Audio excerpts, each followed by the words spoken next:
Nana er en pige på 15 år, der går i 9. klasse. Hun har nogle problemer med, at hun drikker energidrik og vaper, og hun føler sig stresset på grund af lektier, og hun har for lidt sjov i sin hverdag.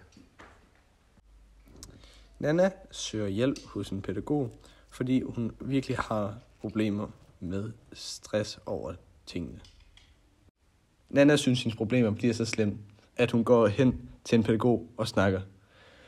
De snakker om hendes problemer med vape, hendes energidriksforbrug og hendes stressproblemer over lektierne. Det bliver en god lang snak.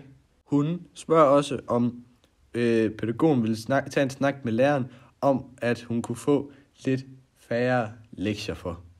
Og det vil pædagogen selvfølgelig gerne hjælpe med. Pædagogen snakker med læreren, Nana og forældrene om, hvordan de kan hjælpe Nana i den her svære periode. De snakker for eksempel om, at de skal give dem færre lektier for. Forældrene synes, det var en god idé, og læreren har også gået med til, at det sker inden for en lille periode, for lige at teste, om det virker.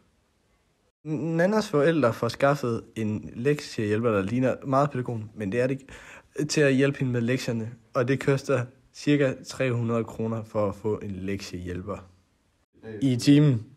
Hun har fået lektiehjælper på, for at hun får det til at blive lidt mere overskueligt at have lektier for. Og hun synes bare, at det er fedt. Nana vaper, så Nannas forældre har besluttet, at hun skal have et rygestopkursus hos kommunen.